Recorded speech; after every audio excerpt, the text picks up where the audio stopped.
I'm here today with Chico State, coming off a win in the first round of the NCAA West Regional. I'm with head coach Greg Clink, and on his left we have Kelvin Wright Jr., and on his right we have Malik Duffy. All right, Coach, could you just take us through your thoughts on today's game? First of all, we just got news that Malik Duffy was named West Region Player of the Year. So just congrats. It couldn't happen to a better person, someone that's worked countless hours on their craft, one of the best players and persons I've ever been associated with. So congratulations to Malik. Was really proud of our team. Defensively, I thought that we did a good job, especially in the second half, of really forcing Arts, who's really dynamic offensively, into tough shots. Did a better job in the second half rebounding the ball. But just our competitive level, we've been talking all week about playing an NCAA game. You know, we have some guys on this team that qualified 2 years ago for the NCAA tournament but didn't get to participate. So this was a new experience for a lot of us, and I was really happy with the response and how competitive we were. I thought Kelvin Wright did a phenomenal job on both ends of the floor. We had been prepping him and putting some pressure on him all week to guard one of the best players in the region right now, in Asante, number 11, and I thought he did a great job responding and stepping up to the challenge. So I'm just really proud of the guys. People in Chico have heard me say this numerous times, but one of the most enjoyable groups I've ever been around, and they're just so fun to coach, and today was no different. They were just an absolute joy to coach and just watch compete. I thought the word you mentioned there was response. I thought you guys saw that a couple times. Malik, could you talk about your second half? They made a couple runs, but you guys never let them take the lead or something. Tell me about your senior group and the way you guys really responded when, let's be honest, your career's on the line. Yeah, I mean, we just knew what was at stake. You know, we huddled up anytime, they wanted to run, we turned the ball over, we got together and just knew, this is time, we need to get stops. Scoring is important, but, defense is just important. So as long as we got stops and, stuck together or positive, I knew we'd be fine.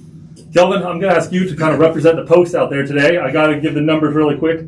You and Malik combined for 33 points, 19 rebounds, and you guys shot 12 of 21 from the field. Just talking about the way you guys stepped up and really dominated the middle all day today. I mean, me and Malik know that both of our presence on the floor at the same time is very, very hard to guard with the way he stretches the floor and the way I just attack the rim and do what I do best. I mean, I just enjoy playing alongside Malik for sure. I mean, we're going to miss him next year, but we already know that both of us on the floor together are the most dominant posts that we have in the league. Malik, I'd just love to get your take on being named Regional Player of the Year, and then secondly, the experience you had as a redshirt in 2017, seeing that team run the table.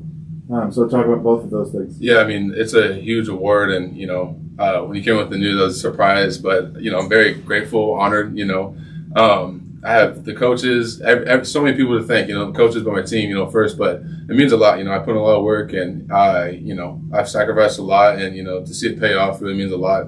And, since my redshirt year, I think I've been here the longest, but we've seen it all, ups, downs, fires, COVID, everything. So it's been a long journey, full circle back to the regionals. And, we wanted my redshirt year, we didn't get to play, but, for us to lead this team and, me, Zay, and the seniors to lead this team and, win it means a lot. So that's what I'm hoping for. Kelvin, a career afternoon in the first round of the NCAA tournament.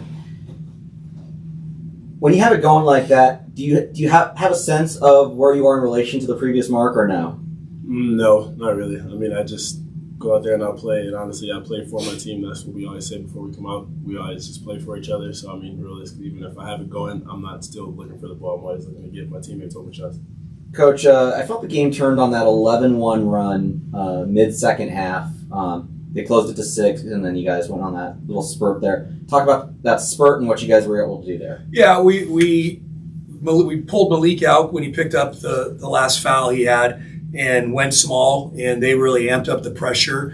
I thought we had a couple possessions where we didn't respond right to their pressure, but then once we got under control and hit a couple baskets, put some stops together, then we kind of broke it open again. But we didn't panic. That's one of the beauties of coaching a veteran group like this, is they come into the huddle and the timeout and they start to coach themselves and help each other. So it's really player driven and player led a lot of those times in those timeouts. And I just kind of sit back and let them go. And they got in that huddle when they did cut it to 6 and just talked about what we needed to do to take care of the ball, execute offensively, and then put a couple more stops together. And then they went out and did it.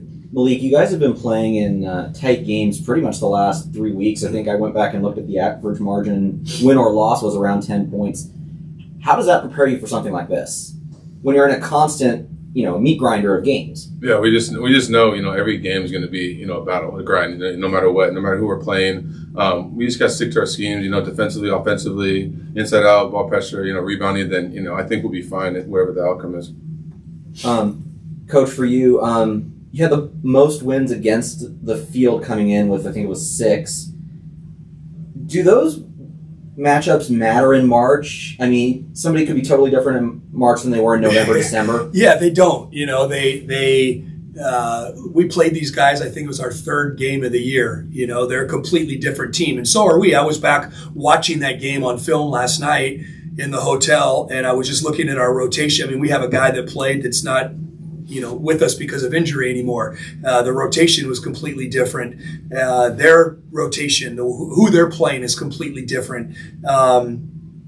So no, it's they're on a great run. They were 10 out of 11, I think. Won their conference tournament. I mean, they're a completely different team than what we faced.